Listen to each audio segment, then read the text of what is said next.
Item A, which is approve the recommendations of the investment committee regarding the post-employment benefits trust investment policy that we just previously heard.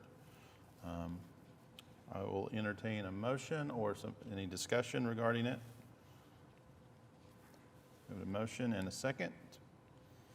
Please record your vote.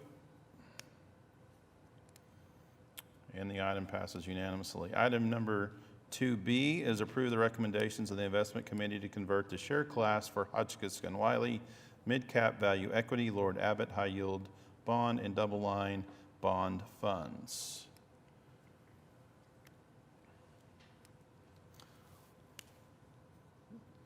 A motion and second. Please record your vote.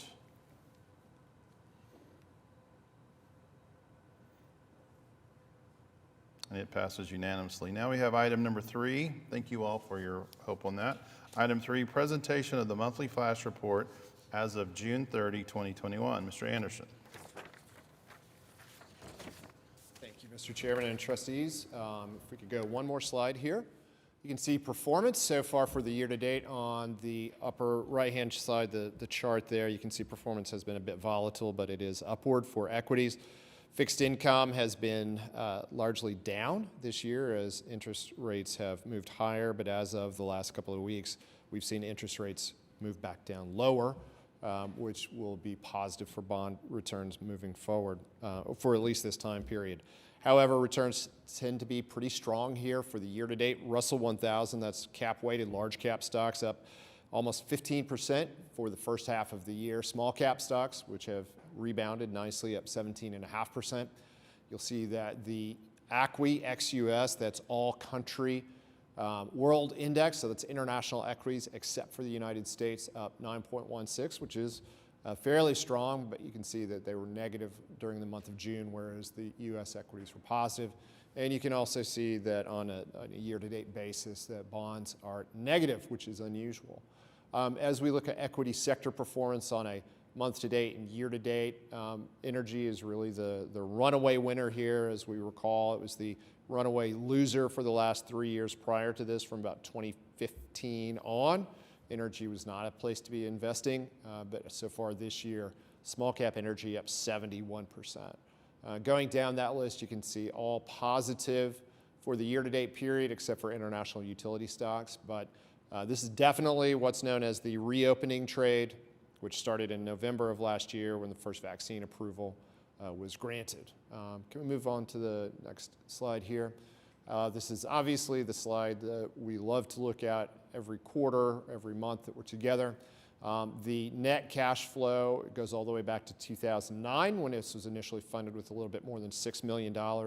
Net cash flow has been positive over that period of time, meaning that we are accruing corpus, but you can see that the difference there between the net cash flow and the actual market value is pretty significant. So we're brushing closer and closer to $100 million, which will be a great day once we finally do get there.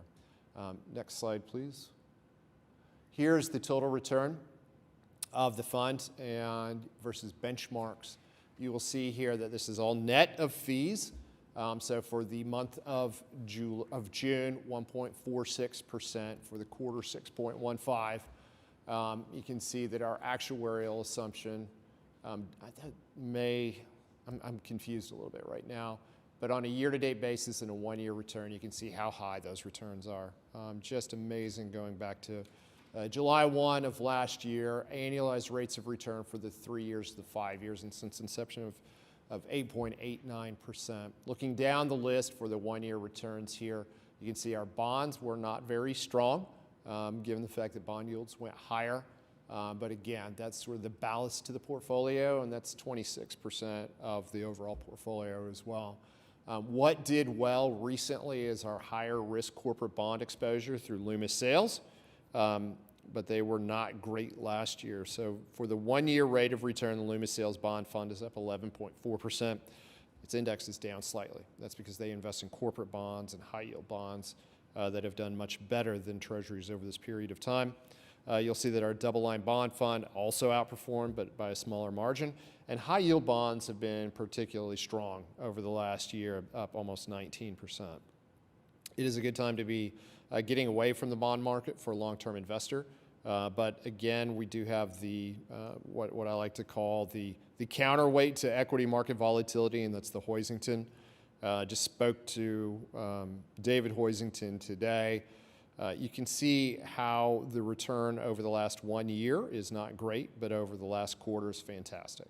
Remember, this portfolio tends to stand out the most when the equity market goes down. It tends to go up by almost the same amount, hedging some of that risk in the portfolio in a way that really is much bigger than their allocation is. And also remember that during the first quarter of 2020, when the pandemic started, equity market was down 30%. This portfolio was up 30%. So that's a good reason to have it.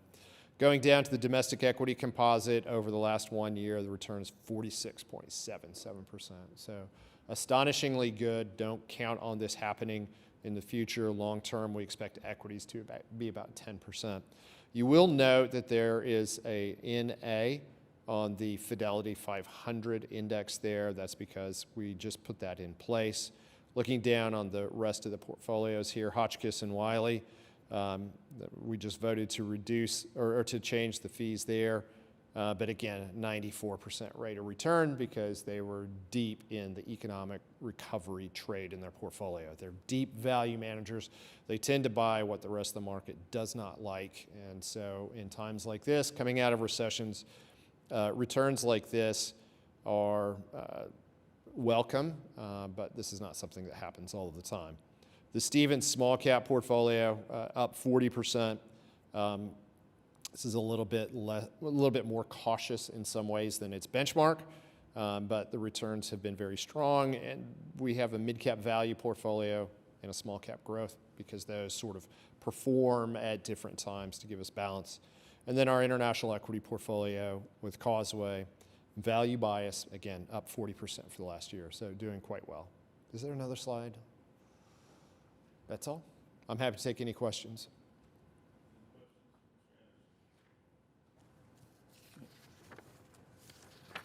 If I may say one more thing.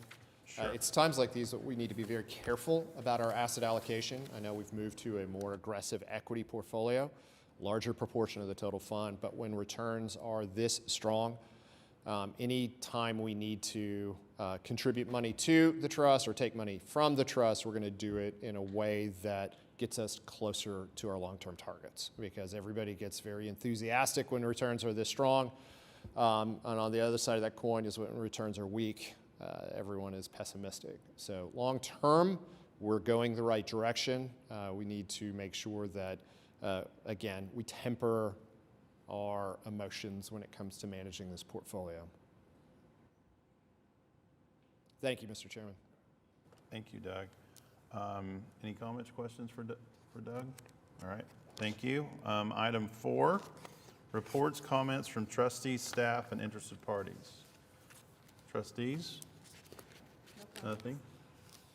I'm going to miss Amy Madera. This will be her last OPEB meeting, so we're going to miss you. So, Thank you, Mr. Chairman. It's been an honor. all right. Having no other things to work on, we are adjourned here at 10:17.